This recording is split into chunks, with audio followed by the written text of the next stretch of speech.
नमस्कार, मैं आचार्य चंपा झा आप सभी लोग का अपने चैनल पे स्वागत करती हूँ। आज मैं बात करने वाली हूँ ब्रह्मांड के देवता सूर्य के बारे में, जो ग्रहों में जिनको राजा कहा जाता है कि जन्म कुंडली में यदि सूर्य किसी भी और 9 ग्रह के साथ युक्ति करेंगे तो कैसा फल मिलेगा।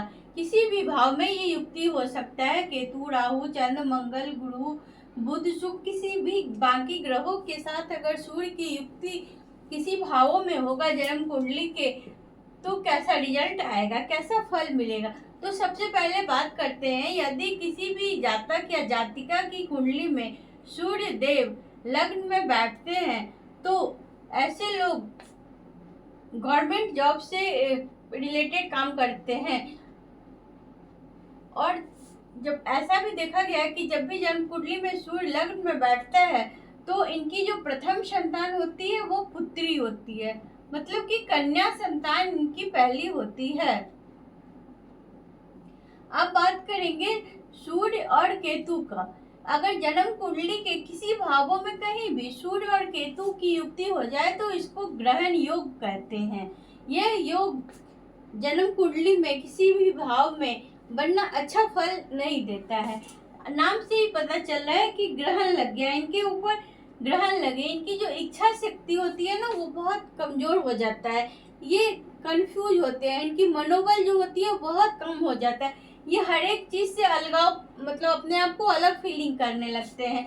ऐसे जातक अगर चतुर्थ भाव में हो जाए तो ये अपने घर परिवार से रहना इनको ज्यादा अच्छा लगता है, पसंद करते हैं। सप्तम में हो जाए तो पति से अलग रहना, मतलब केतु जो है वो अलगाव का कारक है, डिटैचमेंट का कारक है। तो जिस भी भाव में सूर्य प्लस केतु की युक्ति होगी उस भाव से संबंधित रिश्ते में, फल में कमी आ जाएगी।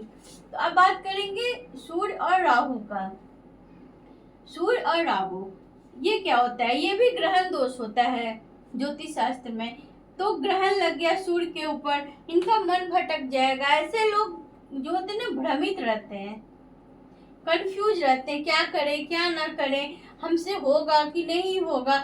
अगर होगा भी तो गलत तरीके से अपना पावर को, पोजीशन को यूज करते हैं। और सबसे बड़ी बात, सूर्य प्लस राहु की युक्ति अगर किसी भाव में हो ना तो ऐसे लोगों को हृदय संबंधी बीमारी जरूर होती है। अगर खास करके ये चतुर्थ भाव में बन जाए तो इनको जैसे हार्ट की प्रॉब्लम हो गई, बाईपास सर्जरी हो गया, बीपी की समस्या हो गई, तो हृदय संबंधी रोग जरूर से देता है जन्म कुंडली में सूर्य और राहु की युक्ति। अब बात करेंगे हम लोग सूर्य और चंद्रमा की युक्ति के बारे में। यदि जन्म कुंडली के किसी भी भावों में सूर्य प्लस चंद्रमा की युक्ति बन जाए तो इसको अमावस्या योग बोलते हैं। जब सूर्य और चंद्रमा जिस दिन में एक दिन होता है ना अमावस्या, तो उस दिन सूर्य और चंद्रमा की युक्ति एक ही राशि में होती है, कहीं भी हो सकती है। तो यह योग जो है कि अच्छा योग नहीं होता है। इस योग में जो भी बच्चे पैदा होते हैं ना वो मानसिक रूप से स्वस्थ नहीं होते हैं। उनके विचार जो होती है बहुत संकुचित माइंड की होती है। ये बहुत काम करते हैं, चोरी डकैती इस तरह के भी कामों को देखा गया है। यह योग भी अच्छा नहीं माना जाता है क्योंकि सूर्य और चंद्रमा जो दोनों ही जन्म कुंडली में दूषित हो गया, मतलब दोनों ही खराब स्थिति में हो गए, तो कुंडली में अच्छा रिजल्ट नहीं होता है। ऐसे लोग मानसिक पीड़ित होते हैं, डिप्रेशन के शिकार होते हैं, इनको चिंताएं बहुत ज्यादा रहती है, झूठ मूठ की चिंता, करते कुछ नहीं है लेकिन चिंताएं इनके पास बहुत रहती है। तो इस तरह से सूर्य चंद्रमा अमावस्या योग बनाएगा। अब बात करते हैं हम लोग जन्म कुंडली में सूर्य और गुरु की युक्ति। जन्म कुंडली में किसी भी भावों में अगर सूर्य और गुरु मान लीजिए यहीं बैठ जाए, सूर्य और गुरु, तो यह युक्ति गुरु आदित्य योग के नाम से जाना जाएगा। सूर्य और गुरु की युक्ति को ज्योतिष शास्त्र में गुरु आदित्य योग के नाम से जानते हैं। यह योग बहुत ही अच्छा योग माना जाता है। ज्ञान बुद्धि के कारक गुरु और आत्म सम्मान, समाज में मान प्रतिष्ठा, इन सब चीजों के कारक सूर्यदेव। तो गुरु और सूर्य की युक्ति कहीं भी जन्म कुंडली में बनता है तो ऐसे लोग बहुत ज्ञानी होते हैं, समाज में उनका एक अलग मान सम्मान पहचान होता है, पद प्रतिष्ठा होता है। तो ये गुरु आदित्य योग के फल हैं। अब बात करेंगे जन्म कुंडली में कहीं भी सूर्य और मंगल की युक्ति हो। जन्म कुंडली में कहीं भी सूर्य और मंगल की युक्ति होगी तो इस योग को आदित्य मंगल योग के नाम से जानते हैं। जब भी जन्म कुंडली के किसी भाव में, यहीं पे मान लीजिए सूर्य और मंगल की युक्ति हो गई, तो इसको कौन सा योग बोलेंगे? आदित्य सूर्य आदित्य मंगल योग। यह योग बहुत ही अच्छा योग माना जाता है ज्योतिष शास्त्र में। ऐसे लोग पुलिस में, सेना में, जो भी साहस और हिम्मत का काम होता है, आईपीएस होते हैं,